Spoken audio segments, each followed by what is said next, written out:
আজ আমাকে কথা বলতেই হবে ইনশাআল্লাহ, কারণ আগামীতে আবার আপনাদের সাথে দেখা হবে কিনা আমি জানি না। কথা বলতেই হবে। বসেন, কেউ দাঁড়িয়ে থাকবেন না। আমি দেখতে পাচ্ছি বাংলাদেশের ভাগ্য আকাশে উত্তর গগনে কালো মেঘ জমা হয়েছে, ঝড়ের পূর্বাভাস লক্ষ্য করছি। যদি মোকাবেলা করতে না পারেন সক্ষম ভাবে, এমন অন্ধকার গাঢ় কালো অমাবস্যার রাত আসতে পারে যার সুবে সাদেক হওয়া অসম্ভব।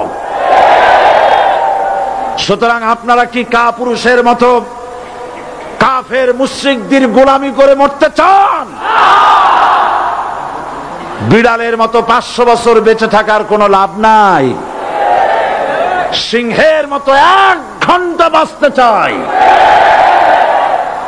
আমাদেরকে বলা হয় সাম্প্রদায়িক উস্কানিমূলক কথা নাকি আমি বলি।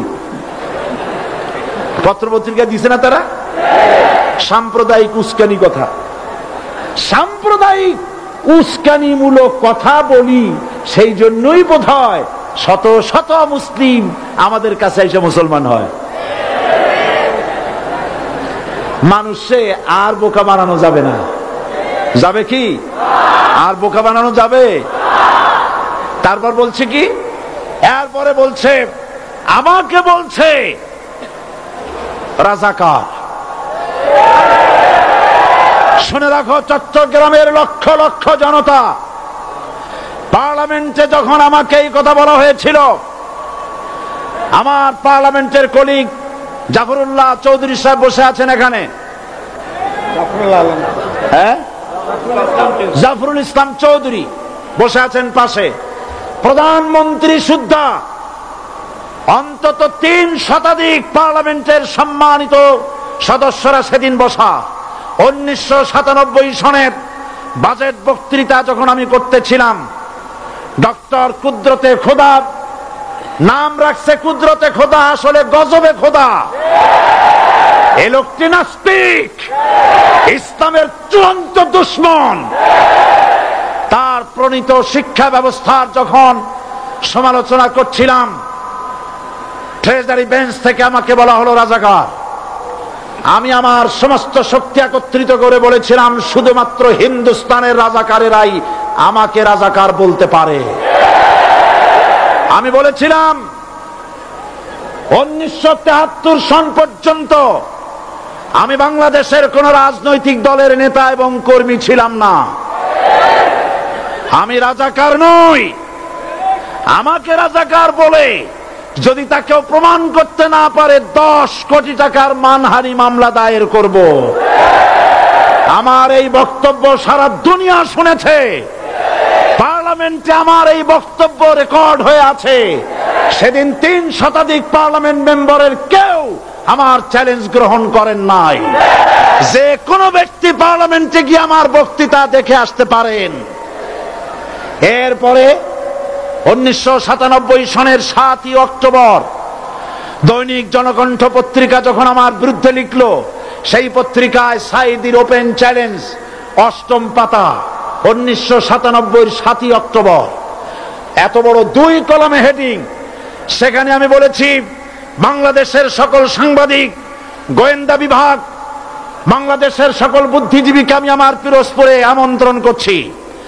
আমার উপস্থিতিতে যদি কেউ প্রমাণ করতে পারে বাংলাদেশের স্বাধীনতা যুদ্ধের বিরুদ্ধে আমার কোন ভূমিকা ছিল, সজ্ঞানে স্বেচ্ছায় জাতীয় সংসদের সদস্য পদ থেকে পদত্যাগ করব। 3 বছর পার হয়ে গেছে, আজ পর্যন্ত কেউ এই চ্যালেঞ্জের মোকাবেলা করে নাই। সুতরাং আমাকে যারা রাজাকার বলবে, তারা পিতৃ পরিচয়হীন অবৈধ সন্তান। 1971 সনের, শোনো মুসলমানেরা, 1971 সনের কোন কাদা সাইদির গায়ে লাগে নাই। আমাকে রাজাকার বলে জনগণ থেকে বিচ্ছিন্ন করবা, জনগণ থেকে আমারে বিচ্ছিন্ন করা যাবে না। কারণ এই জনগণ আমার জন্য আসে না, এই জনগণ আসে আল্লাহর কোরআনের জন্য।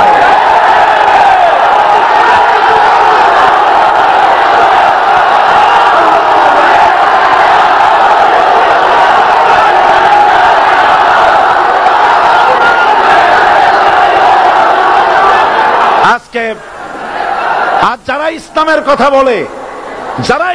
কথা বলে, তারাই রাজাকার, তারাই মৌলবাদী। মৌলবাদী বললে আমরা অসন্তুষ্ট হই না, কারণ মৌলবাদী শব্দটা আসছে মূল থেকে। মৌল শব্দ এসেছে মূল থেকে। মূলবাদী তার মানে যারা মূলে আছে। মূল হলো কোরআন, মূল হলো হাদিস, মূল হলেন আল্লাহ, মূল হলেন আল্লাহ রসুল। আমরা আছি মূলে। এখন বলেন তো মূলের শক্তি বেশি না আগার শক্তি বেশি? আমাদের যারা মৌলবাদী বলে ওরা হলো আগাবাদী। মূলে আছে কত কোটি? 12 কোটি। মূলে আছে কত কোটি? আর আমাদের যারা মৌলবাদী বলে ওই থাকো গাছের আগায়, আমরা মূলে। লাভালাভি বেশি করবা না, 12 কোটিতে গাছের গোড়া আসতে নানা দেবে, মামু বাড়ি দিল্লি গিয়ে পড়বা, বাংলার জমিনে জায়গা হবে না। এ কথা বিশ্বাস করো। বাংলাদেশের মুসলমানদের শরীরে এক বিন্দু রক্ত থাকতে শয়তানের তৈরি করা ধর্ম নিরপেক্ষ মতবাদ বাংলার জমিনে কায়েম হতে দেওয়া হবে না, হবে না।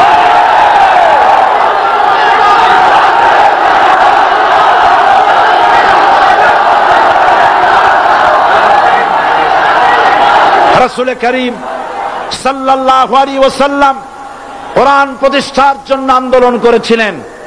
আয়াতুল কুরসি আমাদের সে কথাই শিখেছে। আল্লাহ রাব্বুল আলামিন বলেন, আল্লাহু লা ইলাহা ইল্লা হুয়াল হাইয়ুল কাইয়্যুম। প্রাণ খুলে পড়েন, আল্লাহু লা ইলাহা ইল্লা হুয়াল হাইয়ুল কাইয়্যুম। আল্লাহ হচ্ছেন তিনি, যিনি ছাড়া কোনো ইলাহা নাই, আইনদাতা নাই, বিধানদাতা নাই।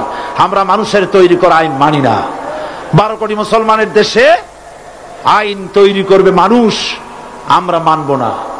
পার্লামেন্টে তৈরি হতে হবে কোরআন দিয়ে, পার্লামেন্টে আইন তৈরি হতে হবে কোরআন দিয়ে। সুতরাং ভয় যতই পান আর যতই ষড়যন্ত্র করেন, 4 দল যখন একত্রিত হয়েছে, ঐক্যবদ্ধ থাকবে, সরকার ঐক্যবদ্ধভাবে গঠন হবে, নির্বাচন ঐক্যবদ্ধভাবে হবে এবং কোরআন হবে, আল কোরআনের পার্লামেন্ট হবে বাংলাদেশে।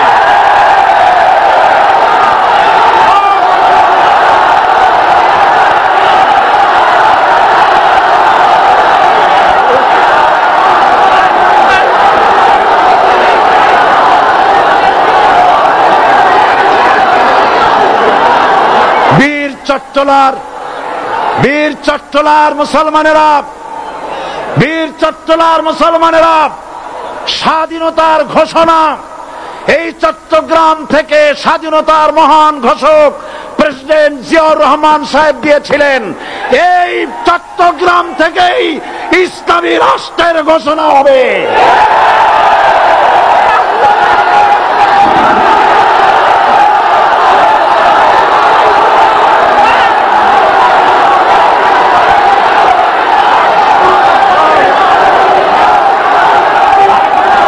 আশাবাদী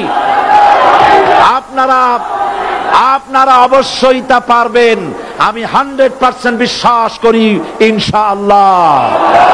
কারণ যে ষড়যন্ত্রের মোকাবেলা করে স্থানীয় রাজনৈতিক দলের নেতৃবৃন্দ কোরআনের মাহফিল সিনায় এনেছেন, আমি প্রথম দিনই বলেছি চট্টগ্রাম তাফসিরুল কোরআন মাহফিল কোন রাজনৈতিক দলের প্রতিনিধিত্ব করে না।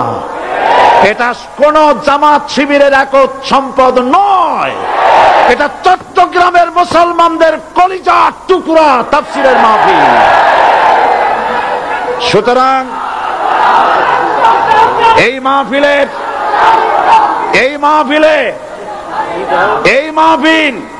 চট্টগ্রামে থাকবে ইনশাআল্লাহ কিয়ামত পর্যন্ত। 144 ধারা 288 হয়ে গেছে, ষড়যন্ত্র পায় পায় চলে গেছে। আমি ওই সব ছেলেদের বলি, সরকারি দলের ছাত্র হইয়া মুসলমানদের বিপক্ষে যাইও না।